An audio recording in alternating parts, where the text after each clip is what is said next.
ప్రార్థించుము.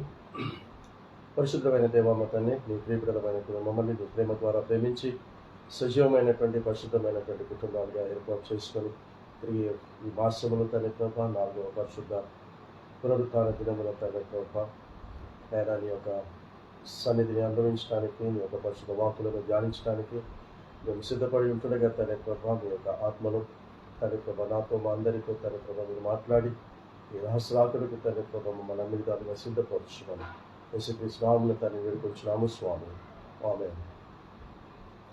దేవుని యొక్క అతి పరిశుద్ధమైనటువంటి శక్తి కలిగిన నామమునకు హృదయపూర్వకమైనటువంటి స్తుతులు స్తోత్రాలు చెల్లిస్తూ దేవుని యొక్క పరిశుద్ధమైనటువంటి ఆత్మకు సంబంధించినటువంటి కొన్ని విషయాలను ఈ సమయంలో పరిశుద్ధ గ్రంథము ద్వారా తెలుసుకోవడానికి మనము ప్రయత్నం చేద్దాం.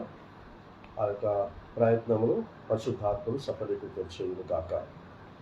సమూయేలు 2వ గ్రంథంలో దావీదు పలికినటువంటి చివరి మాటలలో నుంచి ఒక మాటను మనము ధ్యానిస్తాం. సమూయేలు 2వ గ్రంథము 23వ అధ్యాయంలో మొదటి వచనం నుంచి కనుక మనము చూస్తూ ఉన్నట్లయితే, సమూయేలు 2వ గ్రంథం 23వ అధ్యాయము మొదటి వచనంలో మనం చూస్తున్నట్లయితే దావీదు రచించిన చివరి మాటలు. దావీదు తన యొక్క జీవితంలో చివరిసారిగా ఆయన యొక్క మాటలను, ఆయన పలికినటువంటి మాటలను, అది కూడా దైవోక్తి అన్నటువంటి దేవునికి సంబంధించినటువంటి మాటలను ఆయన చివరిసారిగా మాట్లాడినటువంటి దాన్ని పరిశుద్ధ గ్రంథంలో రికార్డ్ చేసి పెట్టారు. వాటిని సమయంలో మనం పరిశుద్ధమైనటువంటి ఆత్మలో ధ్యానిస్తున్నాం. దావీదు రచించినటువంటి చివరి మాటలు ఇవే. యెషయి కుమారుడు దావీదు పలికిన దేవోక్తి ఇదే: యాకోబు దేవుని చేత అభిషిక్తుడై మహాధిపత్యము నొందినవాడును, ఇజ్రాయేలీల స్తోత్ర గీతములను మధురగానము చేసిన గాయకుడునగు దావీదు పలికిన దేవోక్తి ఇదే అని మొట్టమొదట పలుకుతూ ఉన్నటువంటి మాట ఏంటంటే, ఏమని సెలవిస్తూ ఉన్నాడు అనంటే, యెహోవా ఆత్మ నా ద్వారా పలుకుచూ ఉన్నాడు అంటున్నాడు. నేను కాదు పలుకుతూ ఉన్న ఈ మాటలు, యెహోవా యొక్క ఆత్మ నా ద్వారా ఈ చివరి మాటలను పలికిస్తూ ఉన్నాడు అని చెప్తూ ఉన్నాడు. అంతేకాకుండా ఆ చివరి మాటలను ఆయన పలుకుతూ ఏమంటున్నాడు అనంటే, ఆయన యొక్క అనగా దేవుని యొక్క వాక్కు నా నోట ఉన్నది అని సెలవిస్తున్నాడు. దేవుని యొక్క వాక్కు, దేవుని యొక్క మాటలు, దేవుని యొక్క వాక్యము నా నోట ఉన్నది. కాబట్టి నా నోటి ద్వారా ఆయన పలికిస్తూ ఉన్నటువంటి చివరి మాటలు అని సెలవిస్తున్నాడు. ఆ చివరి మాటల్లో 3వ వచనము చివరి భాగంలో ఏమంటాడంటే, మొదటి నుంచి చదువుతున్న 3వ వచనంలో, ఇజ్రాయేలీల దేవుడు సెలవిచ్చుచూ ఉన్నాడు, ఇజ్రాయేలీలకు ఆశ్రయ దుర్గమగు వాడు నా ద్వారా మాట్లాడుచు ఉన్నాడు. ఏమని మాట్లాడుచు ఉన్నాడు అంటున్నాడంటే, మనుష్యులను ఏలు ఒకడు పుట్టును, అతడు నీతిమంతుడై దేవుని యందు భయభక్తులు కలిగి ఏలును అంటున్నాడు. సో మొట్టమొదట తను పలుకుతూ ఉన్నటువంటి మాటలు, దావీదు నోట యెహోవా ఆత్మ పలుకుతూ ఉన్నటువంటి మాటలలో మొదటి మాట ఏం చెప్తున్నాడంటే, మనుష్యులను ఏలువాడు ఈ లోకములో పుట్టబోతూ ఉన్నాడు అని దావీదు గారి నోటి ద్వారా చివరి మాటలను పలికిస్తూ ఉన్నాడు. సో మనుష్యులను ఏలేటటువంటి ఒక వ్యక్తి పుడతాడు. ఆ పుట్టినటువంటి ఆ వ్యక్తి నీతిమంతుడై దేవుని యందు భయభక్తులు కలిగి ఈ యొక్క మనుషులను ఏలుతాడు అంటున్నాడు. సో పుట్టినటువంటి వ్యక్తి నీతిమంతుడుగా ఉండాలి. నీతిమంతుడుగా ఉండటమే కాకుండా ఆ వ్యక్తి దేవుని యందు భయము భక్తి కలిగి ఉంటాడు. ఈ వ్యక్తి మనుషులను ఏలబోయేవాడు పుడతాడు అని అన్నాడు. కాబట్టి దావీదు దినాలలో పలికినటువంటి ఈ చివరి మాటలలో ఒక మాట, ఎవరు ఈ యొక్క నీతిమంతుడు, ఎవరు ఈ యొక్క దేవుని యందు భయము భక్తి కలిగిన వాడు పుట్టాడు అని గనక మనము ఆలోచన చేస్తే, ఇది యేసుక్రీస్తు వారి గురించే మాట్లాడినటువంటి మాట. సో యేసుక్రీస్తు నీతిమంతుడుగా, యేసుక్రీస్తు దేవుని యందు భయభక్తి గలవాడుగా, ఆయన రక్షించుకొని రక్షించబడినటువంటి ఆ మనుషులను ఈయన ఏలుతాడు అని చెప్తూ ఉన్నాడు. దీనికి ముందు ఒక ప్రవక్తతో దేవుడు ఇజ్రాయేలులను ఉద్దేశించి మాట్లాడతాడు. హెజ్కేలు ప్రవక్తను పిలిచి హెజ్కేలు గారి యొక్క పిలిచి అతనితో ఒక మాట మాట్లాడుతూ ఉన్నాడు. ఏమని మాట్లాడుతూ ఉన్నాడు? తన అనుభవంలో నుండి హెజ్కేలు గారు చెబుతూ ఏమంటాడు అని అంటే, 2వ అధ్యాయంలో, నరపుత్రుడా, నీవు చక్కగా నిలబడుము, నేను నీతో మాట్లాడవలను అని ఆయన నాతో మాట్లాడినప్పుడు హెజ్కేలు తన అనుభవం చెప్తున్నాడు. దేవుడు తనతో మాట్లాడుతూ ఏమన్నాడంటే, నీవు చక్కగా నిలబడితే నేను నీతో మాట్లాడాలని అనుకుంటున్నాను అని చెప్పాడు. అప్పుడు ఆయన నాతో మాట్లాడినప్పుడు ఆత్మ నాలోనికి వచ్చి నన్ను నిలవబెట్టెను.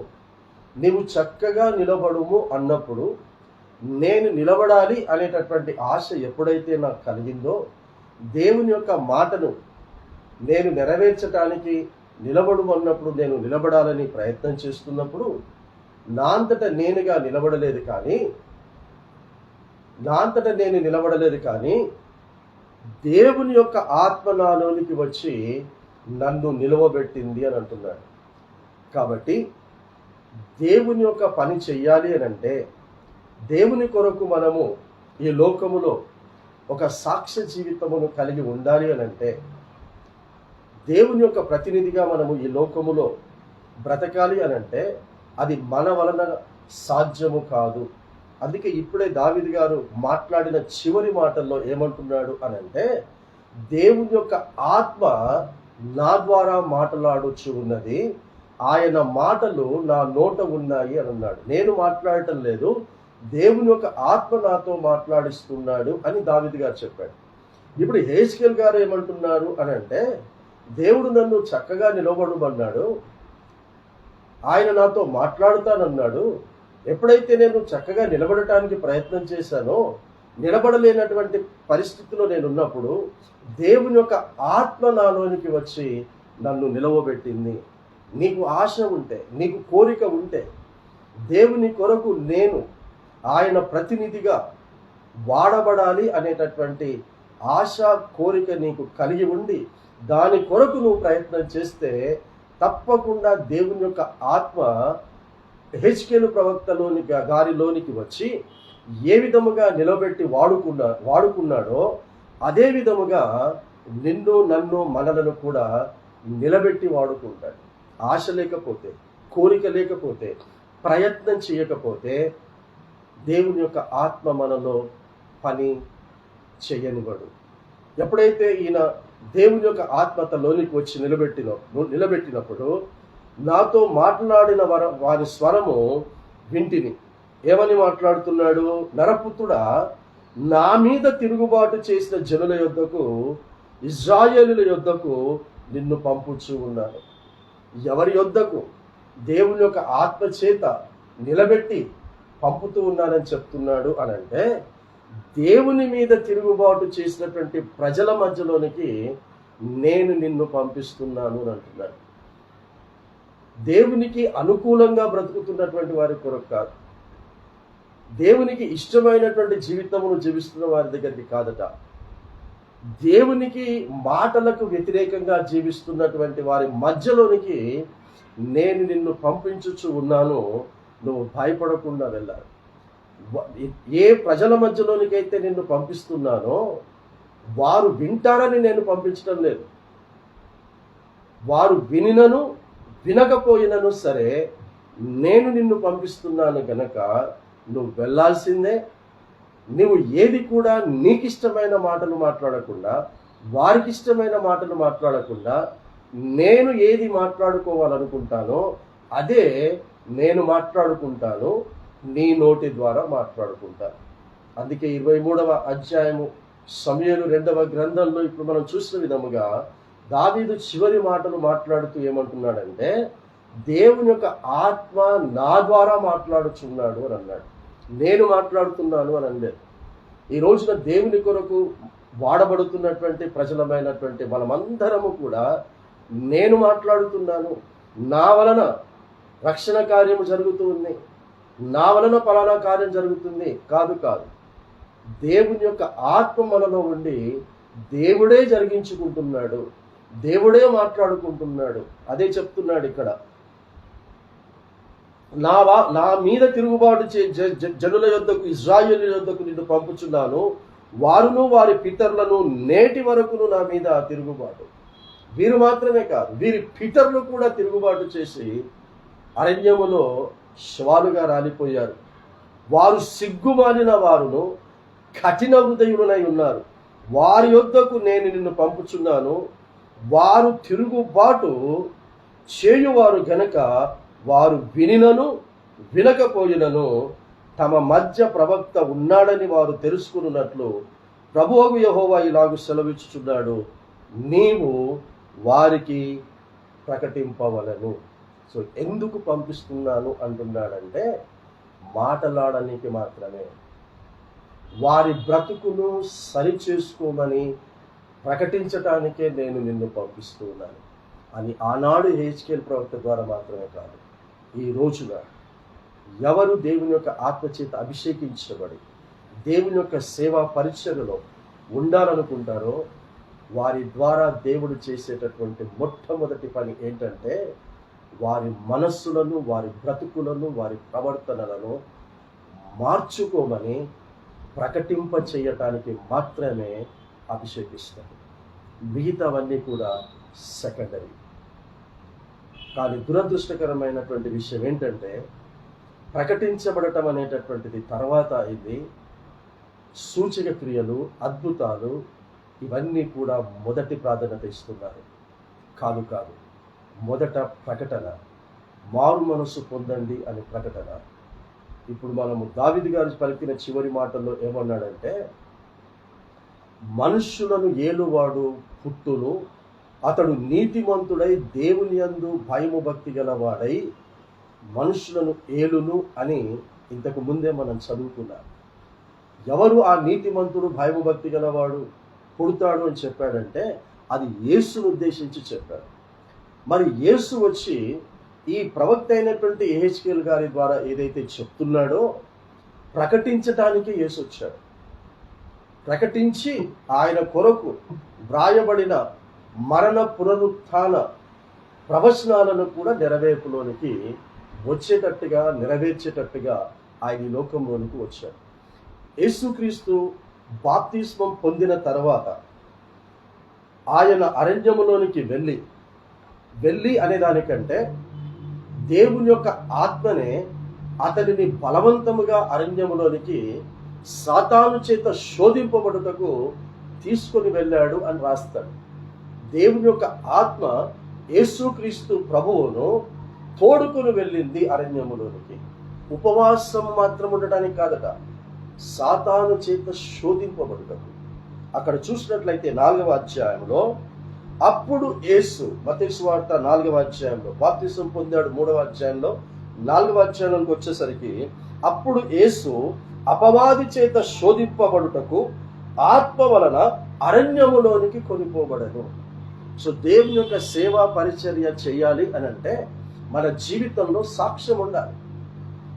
మనకు శోధనలు వస్తాయి, రావాలి, పరీక్షలు వస్తాయి, రావాలి, వాటిని ఎదిరించాలి. ఇది దేవుని యొక్క పరిశుద్ధమైన ఆత్మను ఎవరైతే పొందుకుంటారో, ఆ ఆత్మ చేత దేవుని కొరకు ప్రతినిధులుగా ఉండాలనుకుంటారో, దేవుని కొరకు సజీవంగా సువార్త ప్రకటించబడటమే కాదు, అవసరమైతే ప్రాణాలను సైతం పెట్టడానికి సిద్ధపడటానికి ఎవరైతే తీర్మానం తీసుకుంటారో, వారికి యేసుక్రీస్తుకు ఏ విధంగానైతే ఆ పరిశుద్ధమైన ఆత్మనే శోధింపబడుటకు తీసుకెళ్ళాడో, మనల్ని కూడా అనుక్షణము శోధిస్తూనే ఉంటాడు అపవాది సాతాను. ఇది దేవుని చేత జరిగేటటువంటి కార్యం, దేవుని ఆత్మ చేత జరిగేటటువంటి కార్యం. ఉపవాసాలు ముగించిన తర్వాత శోధన ఎదురైంది, ఉపవాసాలలో కాదు. 40 రోజులు ఉపవాసాలు ప్రకటించుకొని 40 దినములు ఉపవాసాలు ముగించుకున్న తర్వాత ఎవరు వచ్చారయ్యా మొట్టమొదట అంటే, దేవుడు రాలేదు. ఉపవాసాలు ముగించిన తర్వాత దేవుడు రాలేదు. ఉపవాసాలు ముగించిన తర్వాత దేవుని యొక్క దూతలు రాలేదు. ఉపవాసం ముగించిన తర్వాత వచ్చిన వాడు మొట్టమొదట అపవాది సాతానుగాడు వచ్చాడు. అతడు వచ్చి శోధిస్తూ ఉన్నాడు. ఏమని శోధిస్తూ ఉన్నాడు? నువ్వు 40 రోజులు భోజనం చేయలేదు, నీళ్లు త్రాగలేదు, నీ శరీరం చాలా అలసిపోయి ఉంది, నువ్వు మూర్ఛపోయేటటువంటి పరిస్థితిలో ఉన్నావు కనుక ఈ రాళ్లను రొట్టెలుగా చేసుకొని తిను అని మొట్టమొదట శోధన వచ్చింది. అతడు చేసుకోగలడు, అయినా ఎందుకు చేసుకోలేదు అంటే దేవుడు రాళ్లను చేసింది తినటానికి కాదు. అంటే వాడు ఏం చేస్తాడు సాతాను అంటే వాక్యానికి వ్యతిరేకంగా నిన్ను బ్రతుకుమని చెప్తాడు. దేవుడు దేని కొరకు చేశాడో దాని కొరకు దానిని ఉపయోగించకుండా వేరే దాని కొరకు ఉపయోగించుకొని బ్రతుకుమని చెప్తాడు. అలా బ్రతకకూడదు. అందుకే రాళ్లను దేవుడు కట్టడాల కొరకు ఇతర వాటి కొరకు చేశాడు గనక నేను వాటిని ఆహారముగా మార్చి నేను తినను, దేవుని సృష్టికి వ్యతిరేకంగా నేను చెయ్యను అన్నటువంటి ఉద్దేశంతో అతడు ఆ శోధనను ఎదుర్కొన్నాడు. ఆ శరీర ఆశను చంపాడు. ఆ తర్వాత మిగతా శోధనలు మనకు తెలిసినవి. ఎత్తైనటువంటి పర్వతానికి తీసుకెళ్లి అంతా చూపించి నువ్వు నాకు సాష్టాంగ నమస్కారం చేస్తే ఇదంతా ఇస్తానన్నాడు. ఆ పని చేయడు. ఆ తర్వాత యెరూషలేము మందిరం పైకి తీసుకెళ్లి అక్కడ నుంచి నువ్వు దూకితే దేవదూతలకు దేవుడు ఆజ్ఞాపించి వారు వచ్చి నీకు గాయములు కాకుండా వచ్చి ఎత్తు పట్టుకుంటారు అంటే అది కూడా చేయలేదు దేవుడు. ఎందుకంటే సాతాను చెయ్యమన్న పనిని నేను చెయ్యను, దేవుడు చెయ్యమన్న పనిని, దేవుని ఆత్మ చెయ్యమన్న పనిని మాత్రమే నేను చేస్తాను అని యేసుక్రీస్తు ప్రభువు మనకు మాదిరిని చూపించి వెళ్ళాడు. ఈ సేవా పరిచయలో అపవాది సాతాను మన సంఘస్థుల ద్వారా, విశ్వాసుల ద్వారా, ఇతర సేవకుల ద్వారా నువ్వు నిజంగా దేవుని చేత అభిషేకించబడిన వాడవైతే యేసుక్రీస్తుతో అంటారు, ఏ సూచక క్రియ చేస్తావో చెప్పు, ఆ సూచక క్రియను మేము చూసి నమ్ముతాము అని అంటారు. అప్పుడు యేసుక్రీస్తు ఎన్ని సూచక క్రియలు చేసినా మీరు నమ్మరు అని అంటాడు. ఒక సూచక క్రియ జరగబోతుంది, ఈ ఆలయాన్ని మీరు పడగొట్టండి, పడగొడితే నేను 3 దినములలోగా కడతానన్నాడు. అది అక్షర రీతి అయినటువంటి భూమి మీద కట్టేటటువంటి ఆలయం కాదు, తనను తానుగా చెప్పుకున్నాడు. ఈ సూచక క్రియ మీరు నన్ను చంపండి, తిరిగి 3 రోజుల తర్వాత నేను సజీవుడిగా సమాధిలో నుంచి బయటికి వస్తాను. మన జీవితంలో జరగవలసినటువంటి అద్భుతమైనటువంటి ఆశ్చర్యకరమైనటువంటి సూచక క్రియ ఒకటి ఉంది. అది ఏంటంటే మనము మరణిస్తే ఒక రోజుగా మన సమాధి తెరవబడాలి. ఆ సమాధిలో నుండి మహిమ శరీరముతో మనం బయటికి రావాలి. దానితో పాటు మన ద్వారా పరిశుద్ధాత్మను ప్రకటించుకున్నటువంటి మారు మనసు సువార్త ద్వారా మారు మనసు పొంది రక్షించబడిన వారు సైతము మరణిస్తే వారి సమాధులు తెరవబడి వారు కూడా బయటికి రావాలి. ఇది యేసుక్రీస్తు యొక్క ద్వారా, యేసుక్రీస్తు యొక్క పరిశుద్ధాత్మ ద్వారా జరగవలసినటువంటి సూచక క్రియ అని చెప్పాడు. వినను వినకపోయినను దేవుడు మన మీద పెట్టినటువంటి బాధ్యత, మీరు వెళ్ళి నా మాటలకు తిరుగుబాటు చేసి బ్రతుకుతున్నటువంటి వారి మధ్యలోనికి వెళ్ళి భయపడకుండా ధైర్యంగా మీరు సువార్తను ప్రకటించండి. ఇలా శోధనను జయించిన తర్వాత యేసు చేసినటువంటి మొట్టమొదటి కార్యం ఏంటో తెలుసా? ఇదిగో పరలోక రాజ్యము లేదా దేవుని రాజ్యము సమీపించి ఉన్నది, మారు మనస్సు పొందుడి అని ప్రకటింప మొదలు పెట్టాను. ప్రవక్త యెహెజ్కేలు ద్వారా చెప్తున్నాడు, నువ్వు వెళ్ళి ప్రకటించవలెను. దావీదు గారు చెప్తున్నాడు, ఒకడు పుడతాడు, ఆ పుట్టబోయేవాడు నీతిమంతుడై ఉంటాడు, దేవునియందు భయభక్తులు గలవాడై ఉంటాడు. అతడు తిరుగుబాటు చేస్తున్నటువంటి, దేవునికి తిరుగుబాటు చేస్తున్న ప్రజల మధ్యలోనికి వెళ్ళి మారు మనసు పొందండి అని ప్రకటిస్తాడు అని అంటే ప్రకటించాడు అని మత్తయి సువార్తికులు, ఇతర సువార్తికులు తెలియజేస్తున్నారు. అదే 4వ అధ్యాయం 17వ వచనంలో, అదే మత్తయి సువార్త 4వ అధ్యాయం 17వ వచనంలో, అప్పటి నుండి యేసు అంటే శోధనను జయించిన తర్వాత దూతలు వచ్చారు, జయించిన తర్వాత దూతలు వచ్చి పరిచర్య చేశారు. ఇదండి వాక్యము, ఇదండి సువార్త. నేను ఉపవాసం ఉన్నాను కనుక నాకు దేవుడు కార్యాలు చేయాలి కాదండి. శోధనను ఎదిరించి జయిస్తేనే దూతలు వస్తారు, పరిచర్య చేస్తారు. ఈ లోకంలో ఎవరి ద్వారా నీ పరిచయ కొనసాగించబడాలి, నా పరిచయ కొనసాగించబడాలని దేవుడు నిర్ణయించుకుంటాడు, వారి ద్వారా జరిగిస్తాడు. మన నోరు తెరిచి అడిగే ప్రసక్తి రానివాడు. నేను దేవుని పేరు మీద ఇది చేయాలనుకుంటున్నాను, అది చేయాలనుకుంటున్నాను, ఎవరికైనా ప్రేరేపణ కలిగితే దయచేసి ముందుకొచ్చి ఈ పని కొరకు సహాయం చెయ్యండి అని అడిగే ప్రసక్తి దేవుడు రానియాడు. అడుక్కోవద్దు. అడుక్కునే సేవకులం కాదు, మనం ప్రకటించే సేవకులం. బ్రతకడానికి వచ్చినటువంటి సేవకులం కాదు, దేవుని కొరకు బ్రతికేటట్లు తయారు చేయడానికి వచ్చినటువంటి సేవకులం. బ్రతుకు తెరువు కొరకు రాలేదు మనం. బ్రతుకు తెరువు కొరకు సేవను మనము ఎన్నుకుంటే వ్యభిచారులకు మనకు తేడా లేదు. వ్యభిచారులు వారు దేహాన్ని నమ్ముకుంటారు, మనము దేవుని వాక్యమును పేరు చెప్పుకొని మనం బ్రతకడానికి రాలేదు. దేవుని కొరకు వారి బ్రతుకులను మార్చుకొని బ్రతికేటట్టు చేయటానికి దేవుని యొక్క ఆత్మచేత అభిషేకించబడిన వారు. అప్పటి నుండి యేసు పరలోక రాజ్యము సమీపించి ఉన్నది కనుక మారు మనసు పొందుడని చెప్పుచు ప్రకటింప మొదలు పెట్టాను. He started his ministry. ఎన్నోసార్లు చెప్పాను, ఈ మాట నొక్కి చెప్తా. యేసు చేసిన మొట్టమొదట పని మొదలు పెట్టటము. బాప్తిస్మం పొందుకొని అరణ్యములోనికి దేవుని యొక్క ఆత్మచేత కొనిపోబడి ఉపవాసాలు ముగించబడిన తర్వాత అపవాది చేత శోధింపబడి శోధనలను జయించిన తర్వాత ఆయన చేసినటువంటిది అద్భుతమైనటువంటి ఆశ్చర్యకరమైనటువంటి సూచక క్రియ ఏంటి అంటే మారు మనస్సు పొందండి, మారు మనస్సు పొందండి.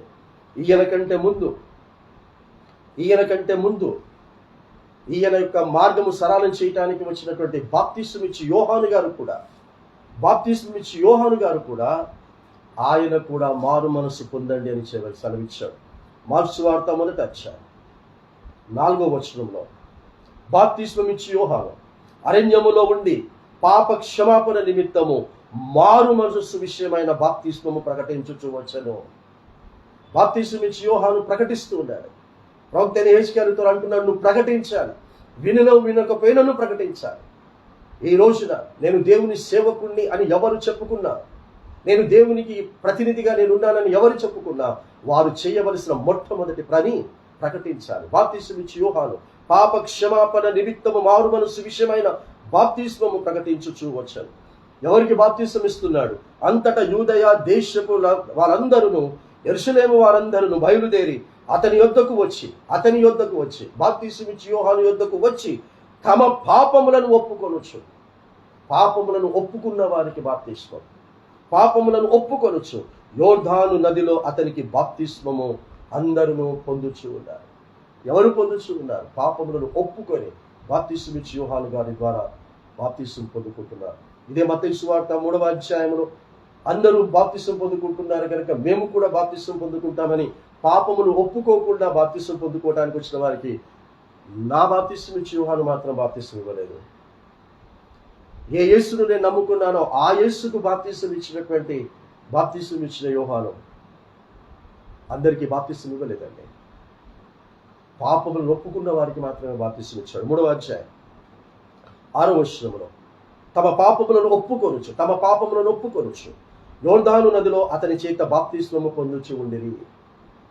ఇది చూసి 7వ వచనంలో అతడు పరిసయ్యులలోను సద్దూకయ్యులలోను అనేకులు బాప్తిస్మం పొందుట వచ్చి చూచి, అనేకులు అంటే పాపములు ఒప్పుకోకుండా బాప్తిస్మం పొందుకోవటానికి వచ్చిన వారిని చూచి, సర్పసంతానమా రాబో ఉగ్రతను తప్పించుకున్నట్టుకు మీకు బుద్ధి చెప్పిన వాడేవాడు, మారు మనసుకు తగిన ఫలము ఫలించుడి అని చెప్పాడు. కాబట్టి మీరు ఫలించి అభివృద్ధి పొంది విస్తరించి భూమిని నింపి సమస్తమును లోపరుచుకోండి అని 5 ఆశీర్వాదాలు ఇచ్చాడే. కాబట్టి మనిషి జీవితం అనేటటువంటిది ఫలము ఎక్కడి నుంచి ప్రారంభించబడుతుంది? గర్భములో నుంచి ప్రారంభించబడుతుంది. ఆదాముది గర్భములో నుంచి ప్రారంభించబడింది. ఆ గర్భము తల్లి యొక్క గర్భము కాదు, ఆదాము యొక్క గర్భము భూగర్భము. భూగర్భములో నుంచి పుట్టినవాడు ఆదాము. ఆదాము యొక్క ప్రక్కటెముకలో నుంచి పుట్టినది స్త్రీ అయినటువంటి హవ్వ. వారు పాపము చేసిన తర్వాత గెంటి వేయబడ్డప్పుడు వారిద్దరి యొక్క శారీరక కలయిక ద్వారా కయ్యూను పుట్టింది తల్లి యొక్క గర్భములో నుండి. అందుకే గర్భ ఫలము యెహోవా ఇచ్చు బహుమానము అని అన్నాడు. సో ప్రతి మనిషి మొట్టమొదటి ఫలము ఎక్కడ ప్రారంభించబడుతుందంటే గర్భఫలము. ఆ గర్భఫలములో 9 నెలలు పరిశుద్ధుడుగా ఉంటాడు, 9 నెలలు నీతిమంతుడుగా ఉంటుంది. అది ఆడైనా మగైనా 9 నెలలు గర్భములో దేవుని యొక్క బిడ్డగా తయారవుతుంది. అది సంపూర్ణంగా సిద్ధపరచబడుతుంది. సంపూర్ణంగా సిద్ధపరచబడిన తర్వాత 9 నెలలకు బయటికి వస్తుంది. ఈ పాప ప్రపంచంలో పడతాడు. ఈ పాప ప్రపంచంలో పడిన తర్వాత ఏదో ఒక సందర్భంలో చూపు చేతనో, వినికిడి చేతనో, మాట చేతనో, ఏదో ఒక దాని చేత పాపం చేస్తాడు. తప్పకుండా చేస్తాడు. యవనస్తులు తప్పక తొట్టిల్లుదురు అని కీర్తనకారుడు సెలవిస్తాడు. ఏదో ఒక విషయంలో తప్పక జరుగుతుంది. అయితే చేసినటువంటి ఆ పాపమును, చేసిన పొరపాటును ఎక్కడో ఒక దగ్గర వాక్యము ద్వారా నీవు ఫలానా పాపము చేసావు, ఫలానా తప్పు చేసావు, ఆ పాపమునకు నీకు శిక్ష రాబోతా ఉంది, ఆ శిక్ష నిత్య నరకాగ్నిలో కాల్చబడబోతా ఉన్నావు. దయచేసి బ్రతికుండగానే నువ్వు చేసిన పాపాలన్నింటిని ఒప్పుకో అని ఎక్కడైతే దేవుని చేత అభిషేకించబడిన వారి ద్వారా సువార్త వింటామో, వినిన వెంటనే దావీదు పాపమును ఒప్పుకున్న విధముగా ఒప్పుకోవాలి. దావీదు గారికి నాతాను గారి ద్వారా పాపమును ప్రకటింపచేశాడు. ఏ పాపమును చేశావు అని ప్రకటించాడో ఆ పాపమును ఒప్పుకొని చివరి మాటలు మాట్లాడుతున్నాడు. నా ద్వారా దేవుని యొక్క ఆత్మ మాట్లాడుచున్నాడు అని చెప్పాడు. నీ పరిశుద్ధాత్మను దయచేసి నా యొద్ద నుండి తీసివేయకుము అని అన్నాడు. అలాగే నూతన నిబంధనలో దావీదుకు సాదృశ్యమైనటువంటి 9వ అధ్యాయం అపొస్తలుల కార్యములో సౌలును చూస్తాం. సౌలు దగ్గరికి అననీయాని పంపించినప్పుడు అననీయ యొక్క ప్రార్థన ద్వారా, అననీయ యొక్క సువార్త ప్రకటించడం ద్వారా సౌలు పౌలుగా మార్చబడతాడు. దావీదు పాపం ఒప్పుకొని విడిచిపెట్టిన తర్వాత ఏ పాపము చేయలేదు. దేవుడే చెప్పాడు, ఊరియా భార్య విషయంలో తప్ప ఏ విషయంలో కూడా అతడు పాపము చేయలేదు, నా మనస్సును బాధ పెట్టలేడని దేవుడే చెప్పాడు. అలాగే సౌలు పౌలుగా అననీయ ప్రవక్త ద్వారా ప్రకటించబడిన తర్వాత, అతడు పౌలుగా మార్చబడిన తర్వాత ఏ ఒక్క చిన్న పాపము కూడా చేయలేదు. చివరికి సమస్తమును పెంటతో సమానముగా ఎంచుకున్నాడు. ఈ లోకములో బ్రతకటానికి, బ్రతుకు తెరువు కావటానికి సాతాను ఎన్ని విధాల శోధనలు తెలియచేసినా లేదు, నేను ఉన్నది ఉన్నట్టుగా సువార్త ప్రకటిస్తానని పౌలు ప్రకటించాడు. ఈ రోజు అలాంటి సేవకులు కావాలి. అలాంటి సువార్త వినేటటువంటి విశ్వాసులు కావాలి దేవునికి. సో ఈ విధముగా పుడతానన్నవాడు పుట్టాడు, పుట్టినటువంటి వాడు మారు మనసు సువార్తను ప్రకటిస్తున్నాడు. మారు మనసు సువార్త ప్రకటించిన వాడు 3.5 సంవత్సరాలు ప్రకటించాడు, సిలువ వేయబడ్డాడు, మరణించాడు, 3వ దినమున తిరిగి లేచాడు. 3వ దినమున తిరిగి లేచిన వాడు పరలోకానికి వెళుతూ క్రీస్తు కంటే ముందు మరణించినటువంటి పరిశుద్ధులందరినీ కూడా ఆ భూగర్భములో నుండి, సమాధులలో నుండి, భూగర్భములలో నుండి తీసుకొని తండ్రి యొద్దకు వెళ్ళిపోతాడు. తండ్రి యొద్దకు వెళ్ళి తండ్రికి ఆ ఆత్మలన్నిటినీ కూడా అప్పగించేస్తాడు. ఆత్మలన్నిటినీ కూడా అప్పగించేసి మరలా దేవుని దగ్గర పర్మిషన్ తీసుకొని ఒక 40 రోజులు భూమి మీద ఉండటానికి వస్తాడు. ఆ 40 రోజులు భూమి మీద ఉండి ఏం చెప్పాడు, ఎవరిని కలుసుకున్నాడు? అంతకుముందు యేసుక్రీస్తు ప్రభుల వారు ఎవరినైతే ఆయన శిష్యులుగా ఏర్పాటు చేసుకున్నాడో ఆ 11 మందిని కలుసుకున్నాడు. మిగతా వారందరినీ కూడా కలుసుకున్నాడు. ఆయన సువార్త విని మారు మనసు పొంది రక్షించబడి భయముతో ఆ రక్షణను అనగదొక్కుతున్న వారిని కలుసుకున్నాడు. రక్షింపబడ్డారు, కానీ వారిలో భయం మాత్రము గూడు కట్టుకొని పోయింది. భయముతో ధైర్యంగా బయటికి రాలేకపోతున్నారు. అలాంటి వారిని కలుసుకున్నాడు. 40 దినాలు వారిని సిద్ధపరిచాడు. ఆ చివరిసారి ఆయన మాటలు మాట్లాడతాడు. 40వ దినమున యేసు పునరుత్థానుడైన తర్వాత ప్రతిరోజు వారిని కలుసుకున్నాడు, ప్రతిరోజు వారితో మాట్లాడుతున్నాడు. అయినా సరే వారు మరలా చేపలు పట్టడానికి వెళ్తారు, అన్ని చేస్తారు. చివరిసారిగా వారిని కలుసుకొని ఏం మాట్లాడుతున్నాడు అని అంటే, నేను మీకు ధర్మశాస్త్రములో నుంచి, మోషే ధర్మశాస్త్రములో నుంచి, ప్రవక్తల గ్రంథాలలో నుంచి, కీర్తనల గ్రంథంలో నుంచి నా కొరకు వ్రాయబడిన, నా విషయంలో వ్రాయబడినటువంటి ప్రతి మాటను నేను మీకు తెలియజేశాను, మీకు ప్రకటించాను. నా గురించి రాసినటువంటి ప్రతి ప్రవచనాన్ని మీకు ప్రకటించడమే కాకుండా అవన్నీ కూడా నేను సంపూర్తి చేశాను, సంపూర్తి చేయబడినవి అని కూడా నేను మీకు చెప్పాను. అయితే ఇప్పుడు మీరు ఏం చేయాలి అని అంటే, మీరు పైనుండి ఒక శక్తిని పొందుకోవాలి. ఎందుకంటే నేను అదే శక్తిని పొందుకున్నాను, పాత నిబంధనలో ఉన్నటువంటి ప్రవక్తలు కూడా అదే శక్తిని పొందుకున్నారు. ఆ పైనుండి వచ్చేటటువంటి శక్తి పరలోకములో ఉన్నటువంటి తండ్రి అయినటువంటి యెహోవా దేవుడు చేసిన వాగ్దానము అంటాడు. కాబట్టి తండ్రి చేసినటువంటి వాగ్దానము మీరు పొందుకున్నట్లు యెరూషలేము పట్టణము నుండి విడిచిపెట్టిపోకండి. ఈ వాగ్దానము మీరు నా ద్వారా తెలుసుకున్నారు. నా ద్వారా తెలుసుకున్నటువంటి ఈ వాగ్దానము మీరు పొందుకొని, ఆ వాగ్దానము పైనుండి వచ్చేటటువంటి వాగ్దానము, ఆ వాగ్దాన నెరవేర్పు మామూలుది కాదు. అది మిమ్మల్ని మహాశక్తివంతులుగా మార్చేటటువంటిది. ఆ వాగ్దానమే దేవుని యొక్క పరిశుద్ధమైనటువంటి ఆత్మ అని చెప్తాడు. ఈ లూకా సువార్త చివరి అధ్యాయంలో చివరి మాటలు చూడండి. ఇది 40వ దినమున దేవుడు వారి యేసుక్రీస్తు దేవుడు వారికి చెప్పాడు. 44వ వచనం నుంచి చదువుతున్నాను. లూకా సువార్త 24వ అధ్యాయం చివరి అధ్యాయం 44వ వచనం. అంతటా ఆయన మోషే ధర్మశాస్త్రములోను ప్రవక్తల గ్రంథములలోను కీర్తనలలోను నన్ను గూర్చి వ్రాయబడినవన్నీ నెరవేరవలనని నేను మీ యొద్ద ఉండినప్పుడు మీతో చెప్పిన మాటలు నెరవేరినవని వారితో చెప్పాను. అప్పుడు వారు లేఖనమును గ్రహించినట్లు ఆయన వారు మనస్సు తెరిచి, ఇది లాస్ట్ వీక్ లైవ్లో ఈ మెసేజ్ ఉంది, వారి మనస్సులను తెరిచి. కాబట్టి మన మనస్సులను తెరవాలి. యేసుక్రీస్తు ప్రభు దేని కొరకు తెరవాలి? లేఖనమును గ్రహించినట్లు. ఆది కాండంలో ఎందుకు ఇలా రాశాడు? లేవి కాండంలో ఎందుకు ఇలా రాశాడు? ఇప్పుడు చూడండి, దావీదు గారు సమూయేలు 2వ గ్రంథం 23వ అధ్యాయంలో ఆయన చివరి మాటలు అలా ఎందుకు రాశాడు?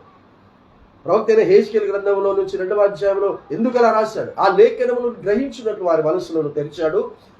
ఆ తర్వాత ఏమంటాడో చూడండి, 48వ వచనంలో, ఈ సంగతులకు మీరే సాక్షులు. ఇదిగో నా తండ్రి యేసు చెప్తున్నాడు, నా తండ్రి వాగ్దానము చేసినది మీ మీదికి పంపుచున్నాను. వాగ్దానము చేసినది మీ మీదికి పంపుచు ఉన్నాను. మీరు పైనుండి శక్తి పొందు వరకు పట్టణములో నిలిచి ఉండుడని వారితో యేసు పలికిన చివరి మాటలు, దావీదు పలికిన చివరి మాటలు 23వ అధ్యాయములు సమూయేలు 2వ గ్రంథంలో చూసాము. యేసుక్రీస్తు పలుకుతున్నటువంటి చివరి మాటలు లూకా సువార్తలో నుంచి చూస్తూ ఉన్నారు. ఏంటి ఆ చివరి మాటలు? తండ్రి చేసిన వాగ్దానము నేను మీ జీవితంలో నెరవేర్పులోనికి వచ్చేటటువంటి విధముగా ఆ వాగ్దానమును పంపుచు ఉన్నాను. ఆ వాగ్దానము పైనుండి వచ్చేటటువంటి శక్తి అయినటువంటి పరిశుద్ధమైనటువంటి ఆత్మ. ఆ ఆత్మ నీలో ఉంటే నువ్వు శక్తి గలవాడిగా, ఫలము గలవాడిగా, సువార్త నిమిత్తమే బ్రతుకుతావు. నీ నోట, నీ నరనరాలలో రక్షణ సువార్త తప్ప మిగతా ఏది కూడా నీ జీవితంలో ఉండదు. నా యేసయ్య చెప్పాడు, నువ్వు నమ్మిన నీ యేసయ్య చెప్పాడు, ఈ చేతితో చేసినది ఈ చేతికి తెలియకూడదు అని అన్నాడు. ఈ చేతితో చేసినది చేతికి తెలియకూడదు. చేతులతో చేస్తున్నది కాదు. ఈ రోజున మన ద్వారా జరగాల్సింది చేతలతో, నోటితో మన శరీరంలో ఉన్నటువంటి ప్రవర్తనలో మార్పు వచ్చింది అని మనల్ని చూసిన వారు, మన పాత జీవితాన్ని చూసిన వారు, ఇప్పుడు ఉన్నటువంటి జీవితాన్ని చూసిన వారు మన గురించి మనం సాక్ష్యం చెప్పుకోవటం కాకుండా మన గురించి ఇతరులు సాక్ష్యము చెప్పేటటువంటి విధముగా మనం బ్రతకాలి. ఈ వాగ్దానం పొందుకునుడి అన్నప్పుడు ఈ లూకా సువార్త రాసిన మొదటి పుస్తకము ఇదైతే, ఇదే లూకా వైద్యుడైనటువంటి లూకా గారు 2వ పుస్తకాన్ని రాశాడు. ఆ 2వ పుస్తకమే అపోస్తలుల కార్యములు. సో వైద్యుడైనటువంటి లూకా గారు 2 పుస్తకాలు రాశాడు. ఒకటి సువార్త, 2వది అపోస్తలుల కార్యములు. సో ఆ ముగింపు ఇక్కడ కొనసాగింపు. లూకా సువార్త ఎక్కడైతే ముగించాడో అక్కడ అపోస్తలుల కార్యములను ప్రారంభించాడు. అలా ప్రారంభించి ఏమని సెలవిస్తాడు అని అంటే 4వ వచనంలో ఆయన వారిని కలుసుకొని, అంటే లూకా సువార్తలో కలుసుకొని ఏం చెప్పాడో అది ఇక్కడ గుర్తు చేస్తూ సెకండ్ బుక్ కంటిన్యూ చేస్తున్నాడు. ఆయన వారిని కలుసుకొని ఇలాగూ ఆజ్ఞాపించను, మీరు యెరూషలేములో నుండి వెళ్ళక నా వలన వినిన తండ్రి యొక్క వాగ్దానము కొరకు కనిపెట్టుడి. నా వలన మీరు వినినటువంటి తండ్రి యొక్క వాగ్దానము కొరకు కనిపెట్టుకోండి. ఏంటి ఆ వాగ్దానము? యోహాను నీళ్లతో మీకు బాప్తిస్మమిచ్చును గాని కొద్ది దినములలోగా మీరు పరిశుద్ధాత్మలో బాప్తిస్మము పొందెదరు అనెను. ఎవరితో అన్నాడు ఇది మాట? శిష్యులతో అంటున్నాడు. ఇప్పుడైతే మీరు బాప్తిస్మమిచ్చిన యోహాను గారితో నీళ్ల బాప్తిస్మం పొందుకున్నారు, కానీ పరిశుద్ధాత్మ బాప్తిస్మము కూడా మీరు పొందుకుంటారయ్యా. నీళ్ళ బాప్తిస్మము వారికి మారు మనసునిచ్చింది. నీళ్ళ బాప్తిస్మము వారు ఉన్నటువంటి చెడు అలవాట్లను మానేటట్టుగా చేసింది. కానీ ఆ నీళ్ళ బాప్తిస్మము దేవుని కొరకు ధైర్యంగా బ్రతికేటట్టు చేయలేదు. అవును, నేను దేవుని బిడ్డను, దేవుని కొరకు మాత్రమే బ్రతుకుతాను, దేవుని కొరకు అవసరమైతే చనిపోతాను అన్న ధైర్యము ఆ నీళ్ళ బాప్తిస్మం మనకి ఇవ్వలేదు. నీళ్ళ బాప్తిస్మమునకు పరిశుద్ధ బాప్తిస్మమునకు ఉన్న తేడా ఏంటంటే, నీళ్ళ బాప్తిస్మము ద్వారా మనము రక్షించబడ్డాము అన్న భ్రమలో ఉంటాం. పరిశుద్ధమైన బాప్తిస్మము ఏంటిది అని అంటే, ప్రతి దానికి ధైర్యంగా ఉంటాం. తినడానికి తిండి లేకపోయినా ధైర్యంగా ఉంటాం. అవమానాలను ఎదుర్కోవటానికి ధైర్యంగా ఉంటాం. నిందలను ఎదుర్కోవటానికి ధైర్యంగా ఉంటాం. ప్రతి దానిని కూడా చిరునవ్వుతో ఎదుర్కొని జయించడానికి సిద్ధంగా ఉంటాం. ఎందుకు ఈ మాట చెప్తున్నానంటే, ఈ పరిశుద్ధాత్మ కొరకు కనిపెట్టుకోండి అని చెప్పేటంత వరకు వీరందరూ కూడా భయపడుతూనే ఉన్నారు. పేతురుతో సహా 11 మంది శిష్యులు, వీరందరూ కూడా వారిలో ఉన్న భయాన్ని తొలగించడానికే, వారిలోనికి ధైర్యము నూరిపోయటానికే యేసుక్రీస్తు పునరుత్థానుడైన తర్వాత 40 దినాలు ఉన్నాడు. ఇప్పుడు ఈ చివరి దినాలలో, యేసు రహస్య రాకడ దినాలలో ఉన్న మనకు ఇప్పుడు కావాల్సింది ధైర్యం. ఇంకొక 10 రోజుల్లో, ఈ యొక్క జూన్ మాసం అయిపోయిన తర్వాత జూలైలో కేంద్ర ప్రభుత్వము డాక్టర్ అంబేద్కర్ గారి ద్వారా వ్రాయబడినటువంటి రాజ్యాంగములో నుంచి 3 విషయాలను తొలగించబోతూ ఉన్నారు. రాజ్యాంగం దాదాపు 100 సంవత్సరాల నుంచి ఏ రాజ్యాంగము ద్వారా మన భారతదేశం బ్రతుకుతూ ఉన్నదో ఆ రాజ్యాంగంలో మార్పులు జరగబోతూ ఉన్నాయి. జూలై 1 తారీఖు నుంచి. ఏం కావాలి? ఆ మార్పు జరిగేటటువంటిది మనకు వ్యతిరేకమైతే మనకేం కావాలి? మనకు కావాల్సింది ధైర్యం. ఆ ధైర్యము మనము ఎదుర్కోబోయేటటువంటి సిచ్యువేషన్లో ఆ ధైర్యం బయటకు వస్తుంది. భయం బయటకు వస్తుందా? ధైర్యం బయటకు వస్తుందా? మనుషులు కట్టిన ఆలయాలను కూల్చేస్తూ ఉంటుంటే, మనుషులు కట్టిన ఆలయాలను పలానా వ్యక్తులు కూల్చేస్తున్నారండి, మనుషులు కట్టిన ఆలయాలను పలానా వారు పాడు చేసేస్తున్నారండి, దయచేసి రండి ధర్నాలు చేద్దాం, దయచేసి రండి ప్రార్థనలు చేద్దాం అని అందరూ ఏకమవుతున్నారు. కానీ దేవుడు కట్టిన ఈ దేహమయ్యున్న ఆలయాన్ని పాడు చేస్తున్నారే, ఎవడికి వాడే పాడు చేస్తున్నాడే. వాటిని, ఈ దేహమయ్యున్న ఆలయాన్ని పాడు చేస్తున్నటువంటి వారిని బాగు చేయటానికి ఎంతమందిని మనం పిలుస్తున్నాం? ఎంతమందిని మనం ఆహ్వానిస్తున్నాం? అపోస్తలుడు పౌలు కొరింథీ సంఘానికి రాస్తూ 3:16 6:19 అంటాడు, ఈ దేహము దేవుని వలన ఇవ్వబడిన దేవుని యొక్క ఆత్మ నివసించడానికి ఇచ్చిన దేవుని ఆలయం ఇది. ఎవడైనను దీనిని పాడు చేస్తే, దీనిని, ఆ మనిషిని, ఆ వ్యక్తిని దేవుడు పాడు చేస్తాడన్నాడు. ఇది మర్చిపోయాడు. దేవుని ఆలయాలను పాడు చేస్తే మనిషి తిరగబడతాడేమో. మనుషుడు కట్టినటువంటి దేవుని ఆలయాన్ని పాడు చేస్తే మనుషులు తిరగబడతారేమో. కానీ దేవుడు కట్టిన దేవుని ఆత్మ నివసించే ఈ దేహమయున్న ఆలయమును పాడు చేస్తే మాత్రము దేవుడు తిరగబడతాడు. జాగ్రత్త. దేవుడు మన మీద తిరగబడితే దేవుడు గెలుస్తాడు, కానీ మనం గెలవము. కాబట్టి ఆ పై నుండి పంపబడేటటువంటి ఆ శక్తిని మీరు పొందుకోవడానికి సిద్ధపడండి, పొందుకోవడానికి మీరు కనిపెట్టుకోండి అని 40వ దినమున చెప్పి వెళ్ళిపోతాడు. ఇంకొద్ది దినములలో ఈ పరిశుద్ధాత్మ బాప్తిస్మం మీరు పొందుకుంటారు. వారికి తెలియదు కొద్ది దినాలంటే వారమా 2 వారాల, నెలనా తెలీదు. అయినా సరే యేసుక్రీస్తు యొక్క చివరి మాటలను విని యెరూషలేములో ఉన్నటువంటి ఒక మేడ గదిలో వారు కనిపెట్టుకోవటం ప్రారంభిస్తారు. అయితే ఆ 10 రోజులు వారు కనిపెట్టుకున్నారు.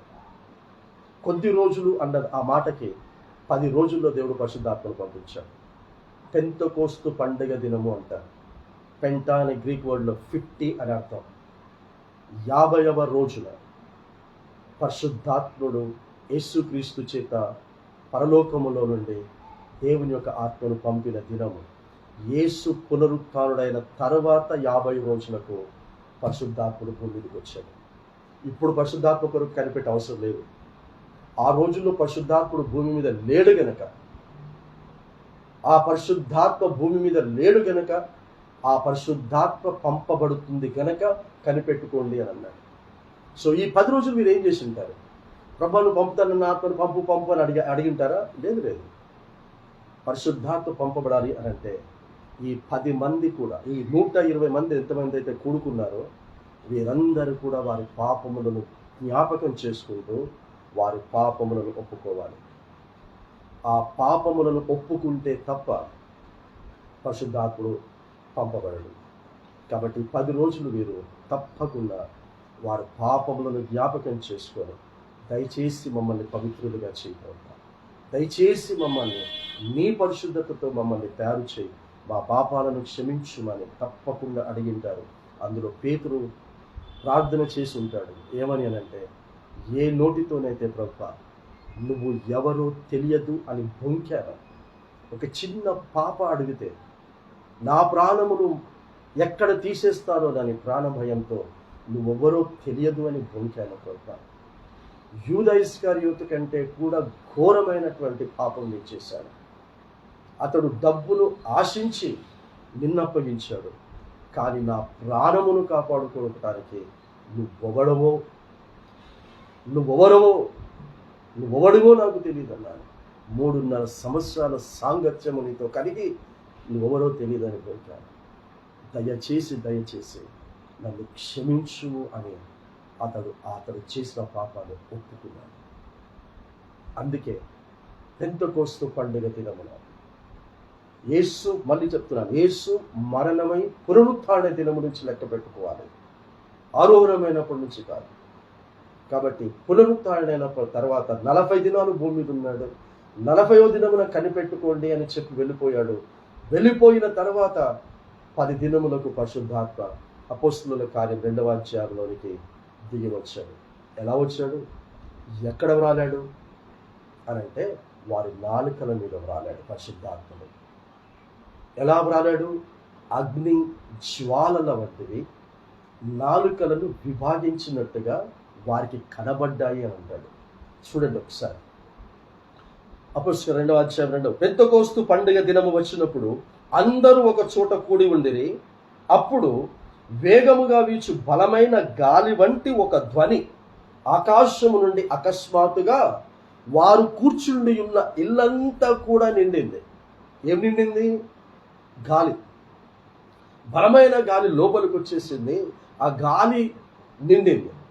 ఆ గాలి నిండినప్పుడు మరియు ఏం జరిగిందో చూడండి. మరియు అగ్ని జ్వాలల వంటి నాలుకలు విభాగింపబడినట్టుగా వారికి కనబడింది. ఏం కనబడుతుంది అనంటే, అగ్ని జ్వాలలు వారి నాలుకల మీదకి వచ్చి ఆ నాలుకలు విభాగింపబడి, అంటే వేరవుతున్నట్టు గమనిస్తున్నారు. అంటే అర్థం ఏంటంటే, ఆ అగ్ని జ్వాలలు నాలుకల మీదకి ఎందుకు వచ్చిందంటే, ఈ నాలుకతో వారు పాపములు చేశారు. ఈ నాలుకతో వారు పాపములను ఒప్పుకున్నారు. ఏ నాలుకతో, ఏ నోటితో వారు పాపములను ఒప్పుకున్నారో ఆ ఒప్పుకున్న ఆ పాపములను ఈ అగ్ని కాల్చింది అని అర్థం. అంతే తప్ప అగ్ని వచ్చి వాడిని అభిషేకించింది కాదు. ఇంకా మీకు ఇంకా అర్థం కావాలంటే 2 ప్రపంచాలు ఉన్నాయని చెప్పాను మీకు. 2 ప్రపంచాలు ఉన్నాయి. ఒకటి కనబడే ప్రపంచము, ఒకటి కనబడని ప్రపంచం. కనబడే ప్రపంచం ఇప్పుడు మనం చూస్తున్నాం ఈ సమాజం అంతా కూడా. కనబడని ప్రపంచము మన శరీరములో ఉంది అంటాడు. ఈ శరీరంలో ఎక్కడుందయ్యా అంటే ఈ నాలుక అంటాడు. యాకోబు గారు 3వ అధ్యాయము 5వ వచనంలో ఏమంటాడంటే, ఈ నాలుకకు ఒక పేరు పెట్టాడు. ఈ నాలుక పాప ప్రపంచమై సర్వ శరీరమునకు ఏమని రాస్తాడో, సర్వ శరీరములను అపవిత్రపరచుచు ఉన్నది. యాకోబు గారు రాసిన పత్రిక 3వ అధ్యాయము 5వ వచనంలో, అలాగుననే నాలుక కూడా చిన్న అవయవమైనను బహుగా అదిరిపడును, అది ఎంత కొంచెము నిప్పు ఎంత విస్తారమైన అడవిని తగలబెట్టును. నాలుక కూడా అగ్నియే. నాలుక మన అవయవంలో ఉంచబడిన పాప ప్రపంచమై, ఇది ప్రపంచం. నాలుక ప్రపంచం. ఏ ప్రపంచము? పాపముతో నిండిన ప్రపంచం. పాప ప్రపంచమై సర్వ శరీరమునకు మాలిన్యము కలుగ చేయుచు ప్రకృతి యొక్క చక్రమునకు చిచ్చు పెట్టును, అది నరకము చేత చిచ్చు పెట్టబడును. సో పరిశుద్ధాత్ముడు పెంతెకోస్తు పండుగ దినమున వారు ఒప్పుకుంటున్నటువంటి పాపాలన్నిటినీ కూడా కాల్చబడటం అనేటటువంటిది వారికి కనబడింది. కనబడిన వెంటనే జరిగిన కార్యం చూడండి. వారిలో ఒక్కొక్కరి మీద వ్రాలగా అందరూ పరిశుద్ధాత్మతో నిండిన వారై ఆ ఆత్మ వారికి వాక్శక్తి అనుగ్రహించిన కొలది. ఏం కలిగింది? శక్తి. ఏం శక్తి?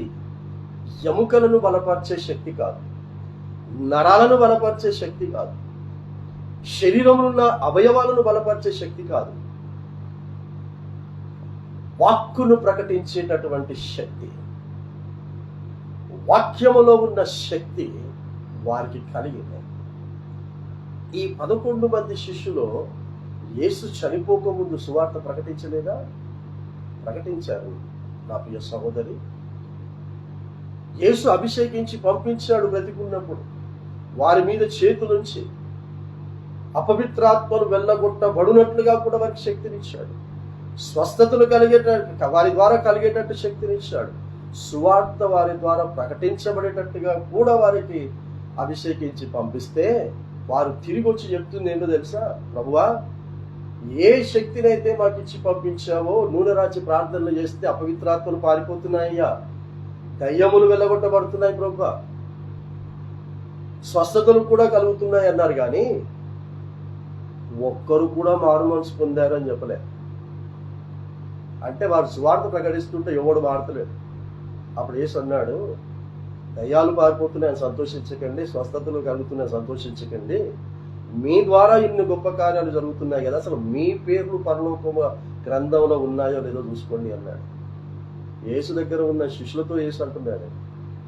యేసు దగ్గర ఉన్న శిష్యులు అద్భుతాలు చేసిన వాళ్ళతో అంటున్నాడు, మీ పేర్లు పరలోకంలో ఉన్నాయో లేదో చూసుకోండి. అంటే అర్థం ఏంటంటే మీ ప్రవర్తన పరిశుద్ధ లేఖన ప్రకారంగా ఉందో లేదో చూసుకో. గంట ప్రసంగాలు చేస్తాం, మన ప్రవర్తన, అద్భుతాలు చేస్తావు, చచ్చిపోయిన వాళ్ళని బ్రతికిస్తావేమో, ఇంకా ఏమేమో ప్రవచనాలు చెప్తావేమో, పెళ్లిగానులకు పెళ్లి అవుతుందని చెప్తావేమో, పిల్లలు పుట్టలో పిల్లలు పుడతారని చెప్తావేమో.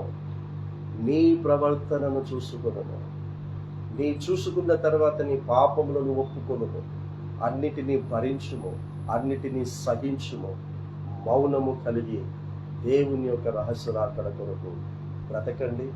బ్రతికేటట్టుగా సువార్తను ప్రకటించండి. ఇక వాక్శక్తి వారికి కలిగిన కొలది అన్యభాషలు మాటలాడసాగిరి. అన్యభాషలు అంటే వివిధ మనస్తత్వాలు, వివిధ భారతదేశంలో కాదు ప్రపంచంలో ఉన్న వివిధ భాషలు అని అర్థం. అన్య భాషలు అంటే ప్రపంచంలో ఉన్న భాషలు అని. అన్యజనులు అని ఎందుకంటాము?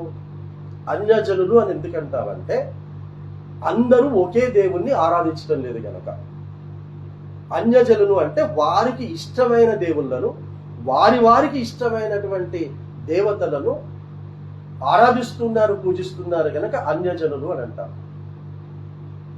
అలాగే అన్య భాషలు అంటే ప్రపంచములో ఉన్న భాషలు.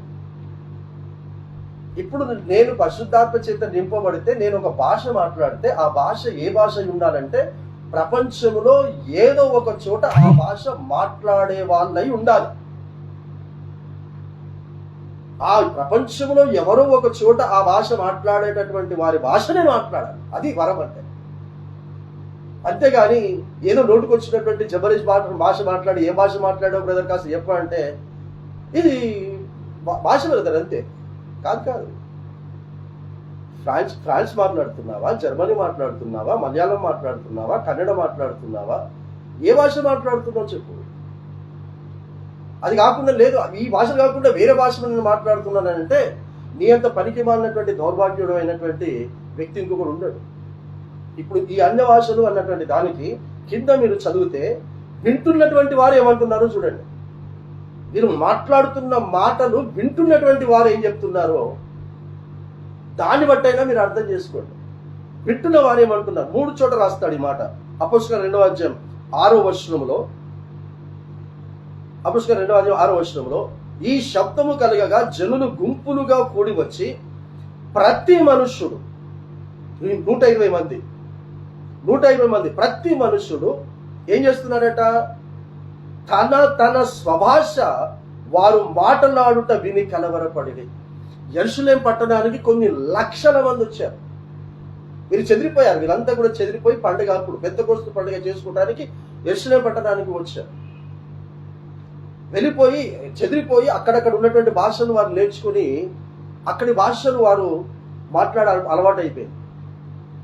ఇప్పుడు ఇక్కడ నుంచి దుబాయ్కి వెళ్ళారనుకోండి, దుబాయ్ పోయి ఒక 5-6 సంవత్సరాలు ఉన్నారనుకోండి, 10 సంవత్సరాలు ఉన్నారనుకోండి, ఇక్కడ హైదరాబాద్కి వచ్చి దారుణంగా అక్కడ వాళ్ళు మాట్లాడే భాష మాట్లాడతారు.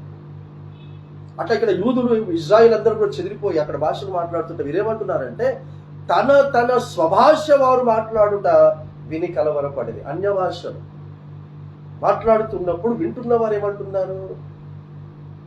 ప్రపంచములో ఉన్న భాష. అని వీరు నా భాష మాట్లాడుతున్నారండి, నా ఇంగ్లీష్ మాట్లాడుతున్నారు, నా మలయాళం మాట్లాడుతున్నారు, నా తెలుగు మాట్లాడుతున్నారు అంటే వారు మాట్లాడుతున్న మాటలు వింటున్న వారికి అర్థమవుతున్నాయి. ఈ రోజు మాట్లాడుతున్నారు, అది ఎవరికి అర్థమవుతలేదు. అందుకే పౌలు అంటాడు, నేను భాషలకు వ్యతిరేకిని కాదు, భాషలు ఉన్నాయి కానీ అర్థమయ్యేటటువంటి వారు ఉంటే మాట్లాడండి అని అర్థం. నేను మాట్లాడింది ఎదుటి వారికి అర్థం కానప్పుడు నేను మాట్లాడితే అది బూడిదలో పోసిన పన్నీరు అవుతుంది. కాబట్టి నాకు తెలుగు వస్తే తెలుగు వచ్చిన వాడితో నేను మాట్లాడాలి, లేదా నేను ట్రాన్స్లేటర్ని పెట్టుకోవాలి. ఇక్కడ జరుగుతుంది ఏంటంటే వీరు ఒకటే భాష మాట్లాడుతున్నారు, కానీ పరిశుద్ధాత్ముడు అక్కడ ఉన్నటువంటి వారు మాట్లాడే భాషల్లోనికి ట్రాన్స్లేట్ చేస్తున్నాడు. ఇక్కడ ట్రాన్స్లేషన్ జరుగుతుంది. పరిశుద్ధాత్ముడు ట్రాన్స్లేట్ చేస్తున్నాడు వారి భాషల్లో. ఇది అర్థం కావాలంటే మనం పూర్తిగా దేవునికి సమర్పించుకుంటే తప్ప మనం ఈ యొక్క వాక్యం మనం యాక్సెప్ట్ చేసుకోలేము. కింద ఇంకేమంటాడో చూడండి, 8వ వచనంలో, ఇదిగో మాట్లాడుచున్న వీరందరూ గలిలయులు కారా? మనలో ప్రతివాడు తాను పుట్టిన దేశపు భాషతో వీరు మాట్లాడుట మనము వినుచున్నామే. ట్రాన్స్లేషన్. వీరు గలిలయులు కారా? మనం వింటున్నారు.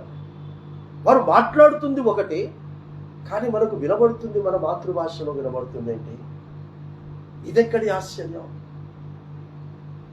ఇంకా మూడో చోట రాస్తారు చూడండి, 11వ వచనంలో, కేత్రీయులు, అరబీయులు మొదలైన మనమందరమును వీరు మన భాషలతో దేవుని గొప్ప కార్యములను వివరించుట వినుచున్నామని చెప్పుకొనేది. 1వ అధ్యాయంలో భాషల గురించి వివరణ ఇస్తూ వీరు ఏ భాష మాట్లాడుతున్నప్పటికీ కూడా ఆ భాషలో ఏం చేస్తున్నారట? దేవుని యొక్క మాటలను వివరించి చెప్తున్నారటండి. భాషలలో ప్రార్థన చేస్తలేరట, భాషలలో గలిబిలి సృష్టించడం లేదట. భాషలలో వారికి అర్థమయ్యే భాషలలో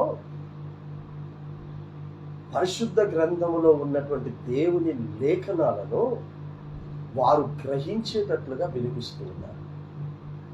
పరిశుద్ధాత్ముడు మొట్టమొదట వచ్చినప్పుడు చేసే కార్యము పాపములను ఒప్పుకున్న వారి పాపములను క్షమిస్తారు. రక్షణ పొందాలంటే రక్షణ పొందాలి, పరిశుద్ధాత్మ పొందాలంటే పరిశుద్ధాత్మ ఏంటో దాని తెలియదు బ్రదర్, పరిశుద్ధాత్మ పొందుకోలేదు. పరిశుద్ధాత్మ పొందుకోవడం అంటే భాషలు మాట్లాడటం బ్రదర్ అంటారు. భాషలు మాట్లాడాలంటే అంత సులువు కాదు. అసలు రక్షణ పొందటమే సులువు కాదు. ఇప్పుడు నేను రక్షణ పొందానంటే నేను రక్షణ పొందాను అని అంటాడు. కానీ నా యేసుక్రీస్తు ఏమంటాడంటే అంతము వరకు నువ్వు సహిస్తే నువ్వు రక్షించబడిన వాడవు అని అంటాడు. వాడు అడిగే ప్రశ్నకు నేను సమాధానం చెప్పిన దానికి నేను అడిగే ప్రశ్నకు వాడు సమాధానం చెప్తాడు. అవును బ్రదర్, నేను రక్షించబడ్డా. కానీ నా యేసు అంటాడు, అంతము వరకు నువ్వు సహిస్తేనే నువ్వు రక్షించబడ్డావు. అన్నిటికీ సహించా. ఎప్పుడు ఎవడొచ్చి నా గొంతు మీద కత్తి పెట్టి నిన్ను చంపేస్తాను, సువార్త ప్రకటించొద్దు, నిన్ను చంపేస్తానంటే చంపేసుకో, ఏం కాదు, నేను చంపేయి, కానీ నేను మాత్రం సువార్త ప్రకటిస్తానని నేను అంటాను. వీడు అట్లయితే వినడు, ఇట్లయితే వినడు అని చెప్పేసి నా గొంతు మీద నుంచి కత్తి తీసేస్తాడు. నా గొంతు నుంచి కత్తి తీసి నా కొడుకు మీద పెడతాడు, నా బిడ్డ మీద పెడతాడు.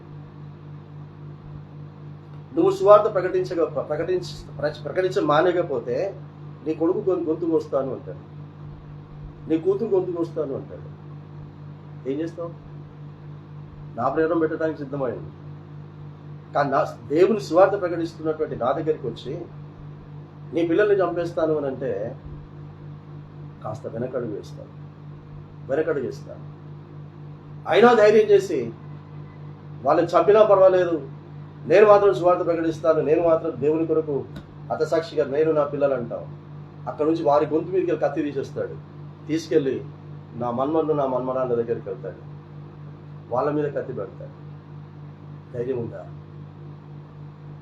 ఈరోజు ధైర్యంగా సువార్త ప్రకటిస్తున్నాను, ధైర్యంగా చెప్తున్నాను. ఈ ధైర్యం మీకుందా?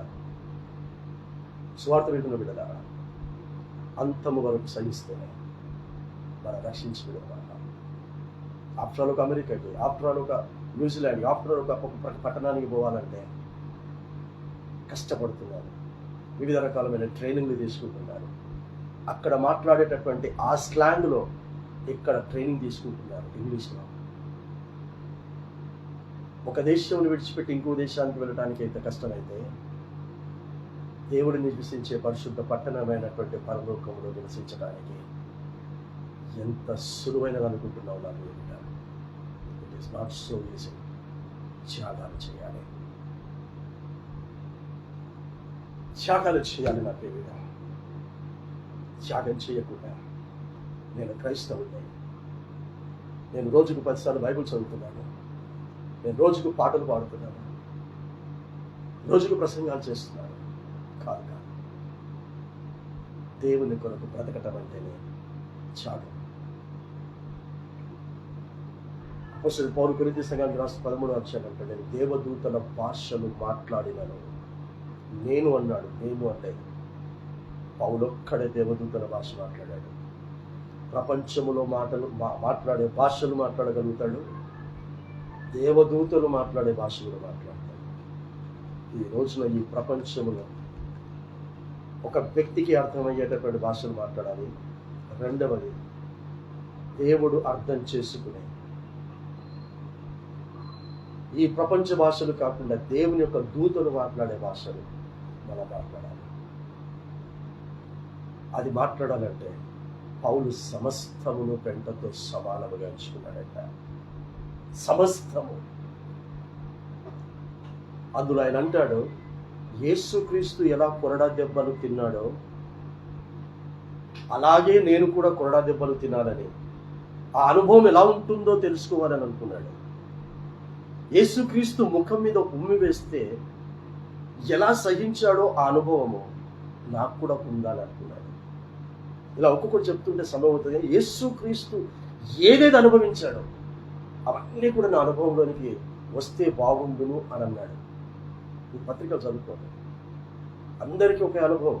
యేసు పునరుత్థానుడైనటువంటి విధంగా నేను పునరుత్థానం కావాలని కోరుకుంటుంది. కానీ పౌలు ఆ కోరిక కంటే ముందు యేసు సమాధి తెరవబడిన విధముగా, యేసు పునరుత్థానుడైన విధముగా నేను పునరుత్థానుడని కావాలి అని అంటే యేసు అనుభవించినవన్నీ కూడా నేను కూడా అనుభవించాలి. అది ఉంటేనే పరిశుద్ధ గ్రంథాన్ని పట్టుకోండి.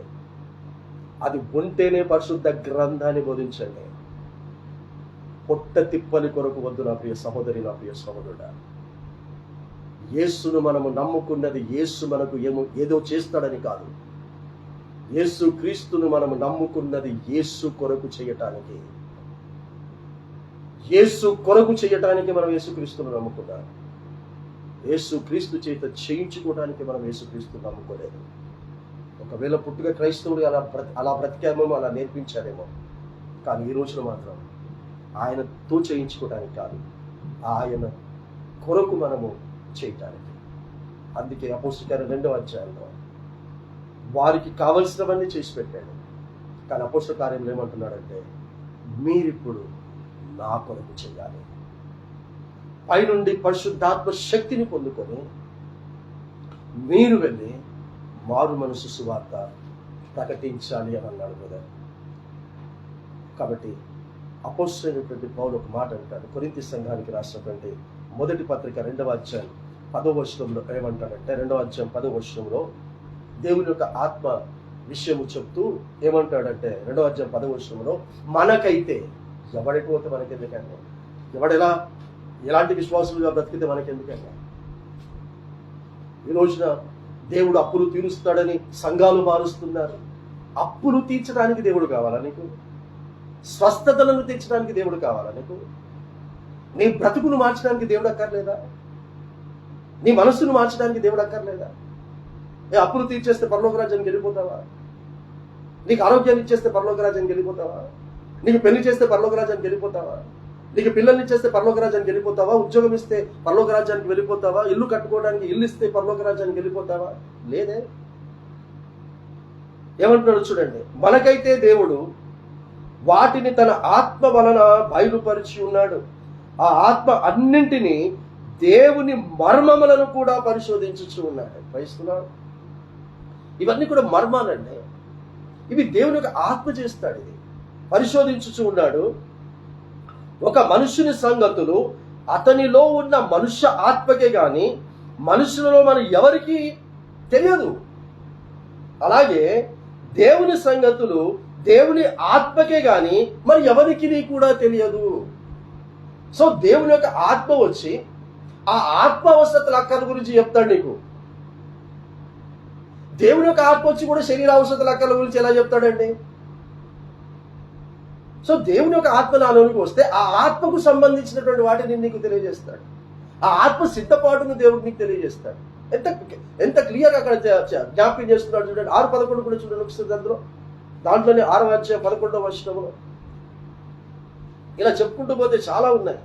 6వ అధ్యాయం 11వ వచనం, మీలో కొందరు అట్టి వారై ఉంటిరి. ఎట్టి వారై ఉంటిరంటే పైన త్రాగుబోతులు, తిరుగుబోతులు, మోసకాలు, జాగరులు, ఇలా లోక సంబంధమైనటువంటి బ్రతకడానికి వాళ్ళకి కావాలంటుంది. అయితే మీలో కొందరు వారు లోక సంబంధమైనటువంటి బ్రతుకును బ్రతికేటటువంటి వారు అట్టి వారే ఉంటిరి. కానీ అలా ఉంటిరి ఒకప్పుడు లోక సంబంధమైన వ్యక్తులుగా. కానీ ఇప్పుడేమంటాడంటే, ప్రభు అయిన యేసుక్రీస్తు నామమునను మన దేవుని ఆత్మయందును మీరు కడగబడ్డారు. క్రైస్తవులు, దేవుని ఆత్మయందు మనం కడగబడి పరిశుద్ధపరచబడిన వారమై నీతిమంతులుగా తీర్చబడితిరి. క్రైస్తవులు, enough is enough. Enough is enough అండి. వేశ్య ఒకదాన్ని నమ్ముకొని బ్రతుకుతుంది, ఇంకో దాన్ని నమ్ముకుని ఈ లోకమంతా పరిపాలించేటటువంటి ప్రతి ఒక్కరితో పాటు కూడా అబద్ధం అబద్ధం అబద్ధం అబద్ధం లేకుండా ప్రపంచం బ్రతకలేదండి. కానీ మనం అబద్ధాన్ని ప్రకటించొద్దు, మనము అబద్ధంలో బ్రతకకూడదు. మనం బ్రతకాల్సింది సత్యములో బ్రతకాలి. నేనే నన్నదర్థ, నేనే మార్గము, నేనే సత్యము, నేనే జీవము. నా ద్వారా తప్ప ఎవ్వడును కూడా పరలోక రాజ్యములో ప్రవేశించను. ఇది క్లియర్గా యేసుక్రీస్తు యోహాను సువార్త 14వ అధ్యాయం 6వ వచనంలో చెప్పారు. యేసుక్రీస్తు ద్వారా తప్ప ఎవ్వరూ పరలోక రాజ్యములో ప్రవేశించరు. యేసుక్రీస్తు ద్వారా తప్ప అంటే యేసుక్రీస్తు శ్రమలు అనుభవించాడు, ఆ శ్రమలను జయించాడు, పరలోక రాజ్యానికి వెళ్ళాడు. యేసుక్రీస్తు శిష్యులు శ్రమలను అనుభవించారు. యేసు చంపబడిన విధముగా కాకపోయినప్పటికీ కూడా ఏదో ఒక విధముగా చంపబడ్డారు కనుక వారికి కూడా పరలోక రాజ్యం ఉంది. నీవు నేను చంపబడకపోయినప్పటికీ కూడా, మనము చంపబడకపోయినప్పటికీ కూడా మనము చంపాల్సినవి కొన్ని ఉన్నాయి. మనము చంపాల్సినవి చాలా ఉన్నాయి. మనలో ఉండకూడనివి చాలా ఉన్నాయి. అందులో చాలా చాలా ప్రాముఖ్యమైనటువంటిది ఏంటి అంటే, నాకిది ఉంటే బాగుండును, నాకిది ఉంటే బాగుండును.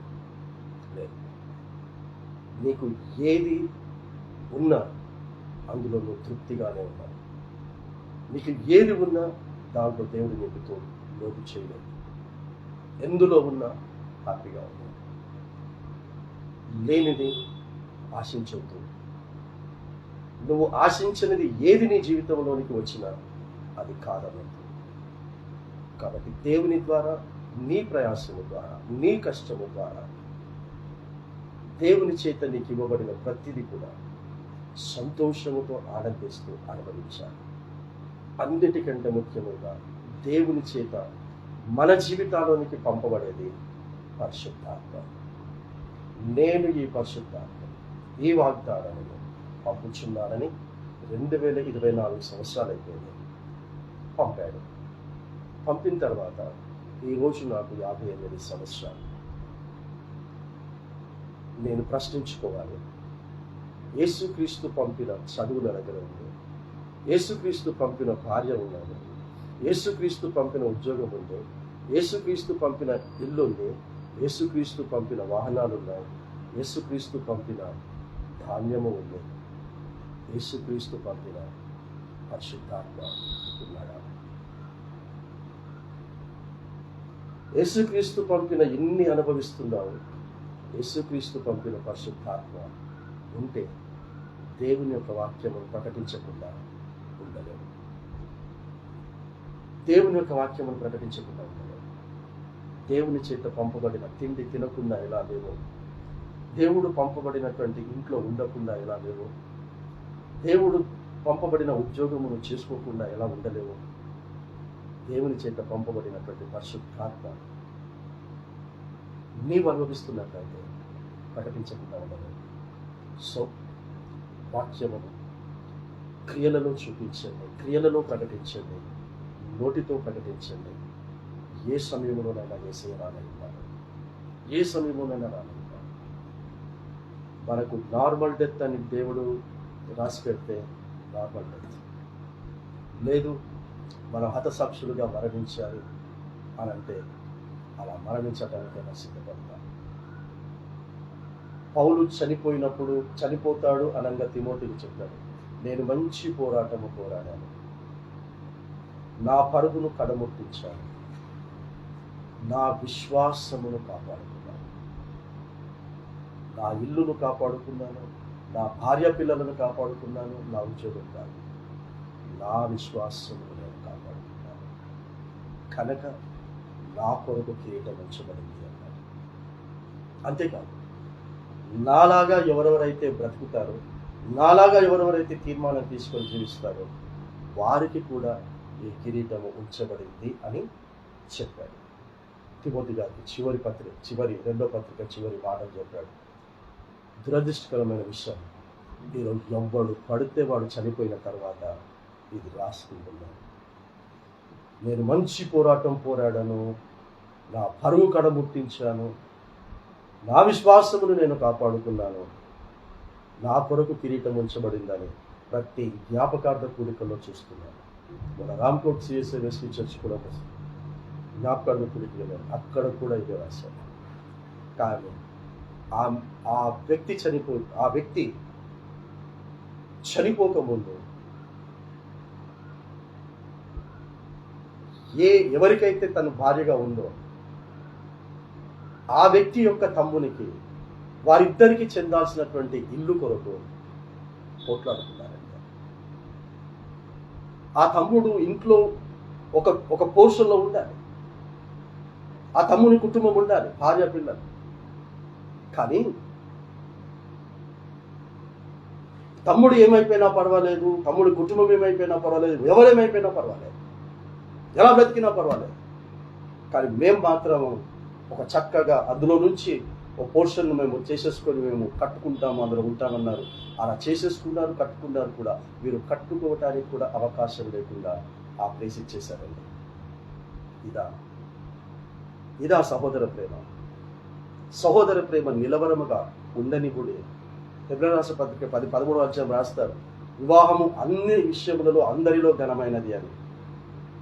అది ఎప్పుడన్నాడు? వివాహము అన్ని విషయాలు అందరిలో ఎప్పుడు ఘనమైనది అన్నాడు? సహోదర ప్రేమను నిలవరముగా ఉండనిస్తే. ఆ ప్రేమ ఉంటే నీలో. ఆవిడ జీవితం అంతా పోట్లాడింది, ఆస్తుల కొరకు పోట్లాడిందండి. ఆస్తుల కొరకు పోట్లాడి చచ్చిపోయి, రోగం వచ్చి చచ్చిపోయి, ఆమె రాయించుకుంది, పౌలు పలికిన మాటను రాయించుకుంది. ఆమె రాయించుకుందంటే కుటుంబస్తులు రాయించారు. అద్భుతమైన మళ్ళీ సాక్ష్యాలు, టెస్ట్ మనీస్ ఆమె గురించి. అలాంటిదండి, ఇలాంటిదండి, అంత ప్రేమమూర్తిదండి. సేవకులకు చాలా సహకరించిందండి. సొంత తమ్మునికి సహకరించలేదండి, సొంత భర్తకి సహకరించలేదు.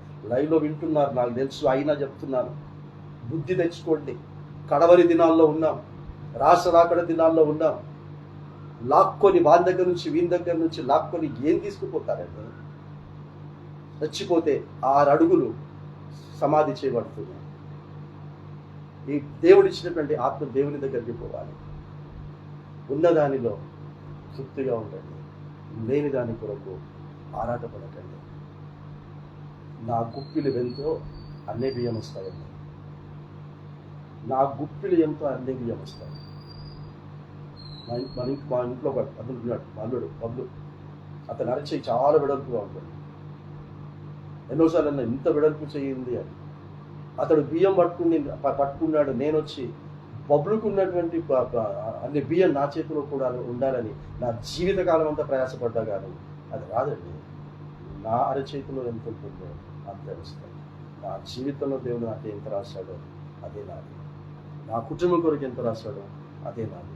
వీటన్నిటికంటే మించి పరలోకములో వారసత్వాన్ని సొంతం చేసుకోవడానికే ఈ లోకంలో బ్రతుకుమన్నాడు. ఈ లోకాన్ని విడిచిపెట్టి రమ్మన్నాడు. ఎప్పుడు నేను విడిచిపెట్టి వెళ్ళిపోయినా దేవుని దగ్గర జీవించడానికి నేను వెళ్ళిపోవాలి. నా కుటుంబస్తులకు అందరికీ ఇదే చెప్తాను, ఎవ్వరి మీద ప్రేమ పెంచుకోకండి. నా మీద పెంచుకోకండి, ఎవ్వరి మీద కూడా ప్రేమ పెంచుకోకండి. ఎందుకంటే ఆ వ్యక్తి మనం విడిచిపెట్టుకుంటూ మనం తట్టుకోలేము, భరించలేము. కాబట్టి వారైనా నేనైనా ఎవరమైనా ముందో వెనుకో వెళ్ళిపోవాలి. అందుకే దేవుని కొరకు, దేవుని పరిశుద్ధ లేఖనకు బ్రతకడానికి ఆ ప్రేమను సంపాదించుకోండి. ఉన్నటువంటి వారందరి కొరకు ఆ ప్రేమతో ఉన్నంతకాలము పరిచర్యలు చేయండి. దావీదు పలికిన చివరి మాటలతో స్టార్ట్ చేశాను ఈ రోజున. యేసుక్రీస్తు యొక్క చివరి మాటలు, దీని కొరకు మీరు బ్రతకాలి అని చెప్పాడు. అది బ్రతకాలంటే మీ శక్తి సరిపోదు, పైనుండి ఆ శక్తి మీరు పొందుకోవాలి. ఆ శక్తి మీరు పొందుకుంటారు. మీ పాపములను ఒప్పుకోండి. మీరు ఏ దినమునైతే మనస్ఫూర్తిగా ఒప్పుకున్నారు అని తెలుస్తుందో ఆ రోజున నేను పంపిస్తాను అన్నాడు. అది పెంతెకోస్తు పండగ దినమున అది జరిగింది. వారు పాపములు ఒప్పుకున్నారు, పాపములన్నీ కూడా కాల్చబడ్డాయి. కాల్చబడినటువంటి వెంటనే పరిశుద్ధాత్ముడు వచ్చాడు, వారిని బలపరిచాడు. అపోస్తలుల కార్యము 16వ అధ్యాయమును తీసుకొని మొట్టమొదటి ప్రసంగం పేతురు చేశాడు. కాబట్టి లేఖనములు గ్రహించినట్లు వారి మనసులను తెలియచేశాడు అన్నప్పుడు ఇందులోని నుంచే తీసుకొని వాక్యాన్ని బోధిస్తారని చెప్పాడు. నా వాటిలోనివి తీసుకొని వాక్యాన్ని బోధిస్తారు పరిశుద్ధాత్ముడు. పిట్ట కథలు, అక్కడ అది జరిగింది, ఇక్కడ ఇది జరిగింది కాదు, దేవుని యొక్క పరిశుద్ధ గ్రంథం నుంచి. కాబట్టి పరిశుద్ధాత్మ పొందినటువంటి పేతురు 16వ కీర్తనను తీసుకొని వాక్యమును ప్రకటించాడు.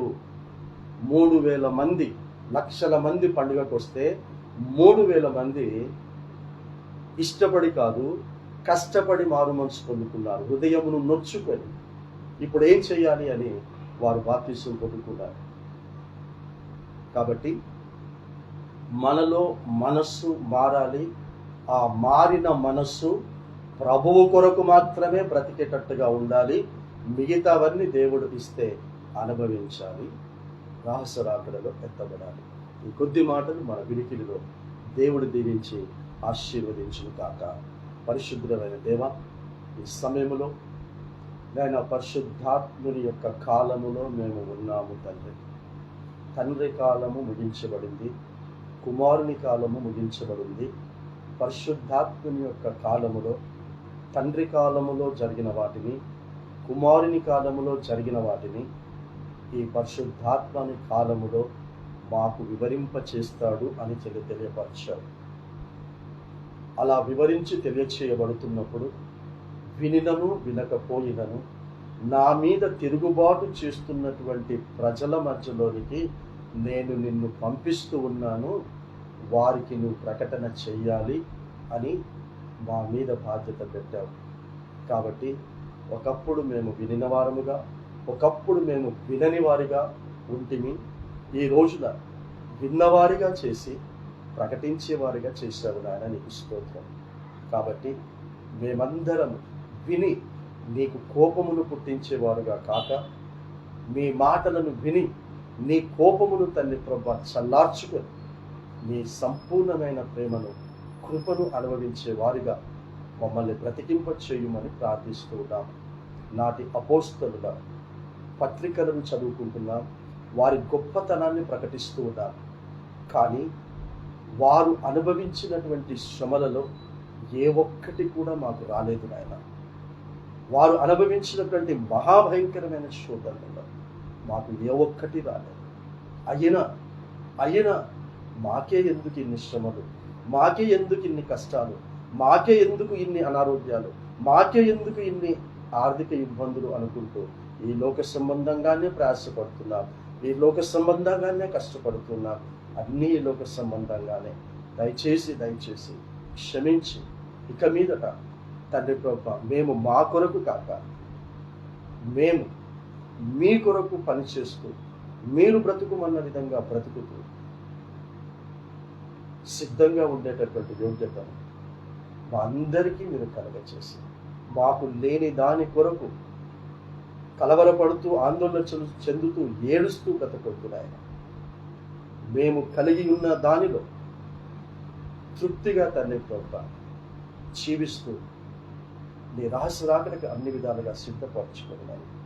ఈ రోజు లైవ్లో వాక్యం విన్నటువంటి బిడ్డలు, ఆ తర్వాత విననై ఉన్నటువంటి బిడ్డలందరినీ కూడా నీ రహస్య రాకడ సిద్ధపాటులో ఉంచుకున్నాను. ఎవరెవరికి ఏ ఏ స్థితిని తండ్రి ప్రభు నియమించి పెట్టారో ఆ స్థితికి సిద్ధపరచుకున్నాను.